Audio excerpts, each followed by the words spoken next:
ఈ క్రాప్ చేసుకున్న ప్రతి రైతుకి ప్రతి పంటకి ప్రభుత్వమే దాని బీమా కట్టింది 100%. దానివల్ల ఏదైనా అకాలమైన ఏమైనా ప్రకృతి వైపరీత్యాలు వస్తే కరువు వచ్చినా కాటకం వచ్చినా వరద వచ్చినా వర్షం వచ్చినా పంట కానీ పోతే మరి నష్టపరిహారం అందేది 100%. ఇప్పుడు ఈ మధ్యకాలంలో ఆ కార్యక్రమం లేకపోవడం వల్ల రైతాంగం ఇబ్బంది పడుతున్నారు. మళ్ళీ దాన్ని పునరుద్ధరించాలని విషయాన్ని కూడా ప్రభుత్వం దృష్టికి తీసుకురావడం ఈ ముఖ్య ఉద్దేశం. ఆ నేపథ్యంలోనే మరి 27వ తారీఖు నాడు మరి ఏదైతే రాష్ట్ర వ్యాప్తంగా ట్రోప్ ఛార్జీల పేరు మీద సుమారు ఈ నెల అయితే 58 పైసలు, వచ్చే నెలలో అయితే ₹5, ఆ వచ్చే నెలలో అయితే ₹20. ఆ రకంగా సంవత్సరాంతం కూడా ప్రతి వినియోగదారుడి మీద సుమారు ₹20 నుంచి ₹25 అధికంగా ఒక్కొక్క వినియోగదారుని యూనిట్కి చిన్న పెద్ద తేడా లేకుండా ఏవైతే 6 స్లాబ్లు ఉన్నాయో 6 స్లాబ్లకి మరి దీన్ని పెంచడం అనేది చాలా ఇది అన్యాయము, చాలా ప్రజలు మోసం చేయడం, వాళ్ళు ఇబ్బంది పడుతున్న నేపథ్యం.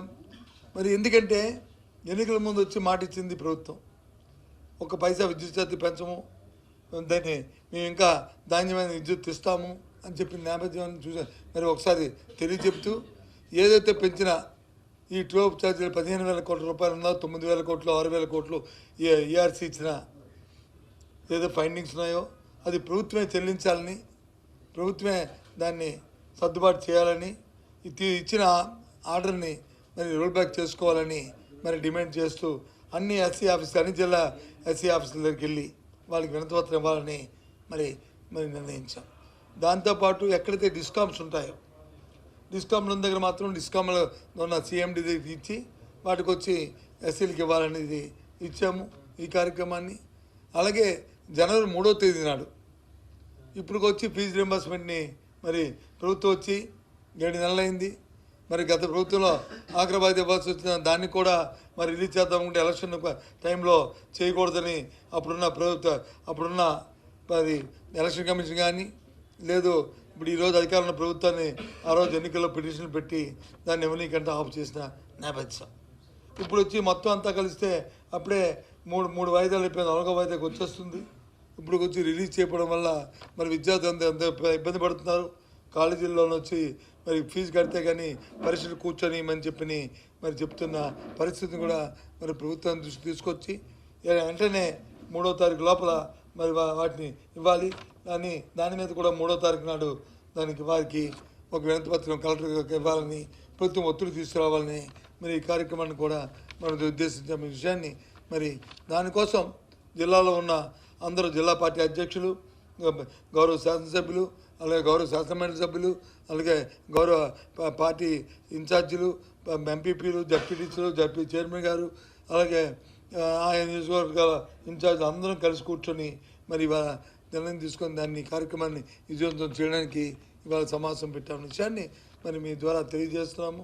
ఇది ఇప్పటికైనా సరే ప్రభుత్వం మీ బాధ్యతను గుర్తెరిగి ఏదో వైసీపీ పార్టీ చెప్తుంది, ఏదో ప్రతిపక్షం చెప్తుందనే కాకుండా ఒక పెద్ద మనసుతో ఒక బాధ్యత గల ఒక రాజకీయ పార్టీగా ప్రజలకు ఇచ్చిన మాటను నెరవేర్చుకుంటూ రైతులు ఇబ్బంది పడకుండా రైతాంగం ఇబ్బంది పడకుండా ఏదైతే ప్రొక్యూర్మెంట్ ఉందో ఒక విధానాన్ని పెట్టి మరి మద్దతు ధరని వాళ్ళకి వచ్చేట్లు ఏర్పాటు చేస్తూ మీ యంత్రాంగాన్ని అప్రమత్తం చేసి మీరు ఎక్కడ ఏ ఒక్కరి ఇబ్బంది పడకుండా చేయాలని డిమాండ్ చేస్తున్నాను.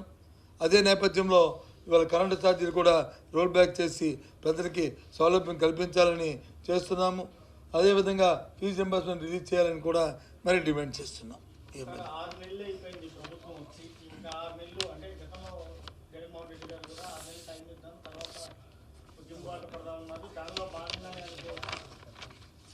దాంట్లో భాగం మా బాధ్యత, దాంట్లో భాగంగా కాదు. 6 నెలలు సమయం ఇచ్చాం. ప్రభుత్వం కొత్తగా వచ్చిన ప్రభుత్వం ఎన్నికల్లో ఎన్నో మాటలు ఇచ్చింది, ఎన్నో వాగ్దానాలు చేసింది. సూపర్ 6 అన్నారు, అది నెరవేర్చుదని వెయిట్ చేశాము. ఆ సూపర్ 6లో ఒక ₹1000 పెన్షన్ తప్ప, ఒక సిలిండర్కి ఇచ్చిన 200 కోట్ల రూపాయలు తప్ప, అది కూడా 3 సిలిండర్కి ఇవ్వలేదు తప్ప ఏమీ చేయలేదు. వాటితో పాటు ఏదైతే డే టు డే యాక్టివిటీ జరగాలో, రైతాంగానికి ప్రొక్యూర్మెంట్ జరగాలో సరిగ్గా రావట్లేదు. ప్రజలు రైతాంగం ఇబ్బంది పడుతుంది, దీనివల్ల నష్టం వస్తుంది. రైతులకి మన వినియోగదారుడికి ఇచ్చిన కరెంటు మీద ఇచ్చిన ఛార్జీలని మరి తగ్గించాలి, సరికదా తగ్గిస్తామని కనీసం ఉన్న ఛార్జీనే కాకుండా ఇంకా ₹1.20 అదనంగా మరి వేయడం అనేది చాలా దురదృష్టం.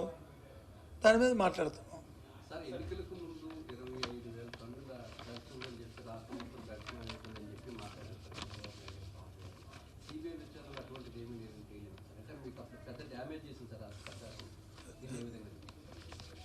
ఎన్నికల్లో డ్యామేజ్ చేసింది వాళ్ళ కుటుంబ రాజకీయాలు, వాళ్ళకున్న స్వార్థం, వాళ్ళకు వచ్చిన విద్యలన్నింటినీ కూడా టక్కుడమ్మన్నింటినీ కూడా టైం పెట్టారు.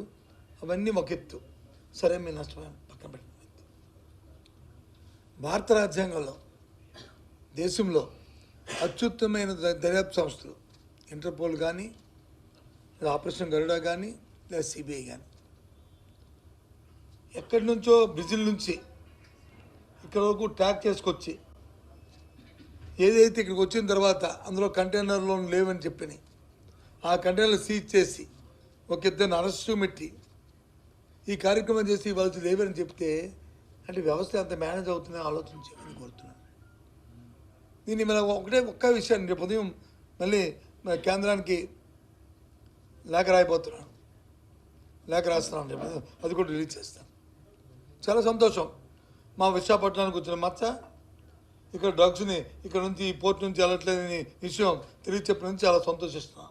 కానీ ఏదైతే అత్యుత్తమైన టాప్ మోస్ట్ దర్యాప్తు సంస్థలు ఉన్నాయో ఈ సంస్థలు ఇలాంటి ఫాల్స్ అలిగేషన్ ఇన్ఫర్మేషన్ని తో మరి ఏ ఉద్దేశం లేకపోతే వచ్చి ఈ కార్యక్రమం చేసినందుకు, ఫెయిల్ అయినందుకు ఆ అధికారుల మీద ఏది మీద చర్యలు తీసుకుంటారు.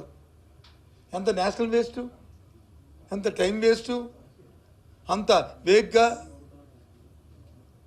అంత సబ్స్టాండర్డ్గా ఆ సంస్థలు పనిచేస్తున్నాయంటే మాకు ఆశ్చర్యంగా ఉంది. మన దేశం పరువు ఏం కాను, ఇంటర్పోల్ పరువు ఏం కాను, సిబిఐ పరువు ఏం కాను, గరుడ ఆపరేషన్ తాలూకు పరువు ఏం కాను. కాబట్టి దీనికి సంబంధించి ఎవరైతే దీన్ని ఈ విధమైన ఇచ్చారు వాళ్ళ మీద చర్య తీసుకోవాలని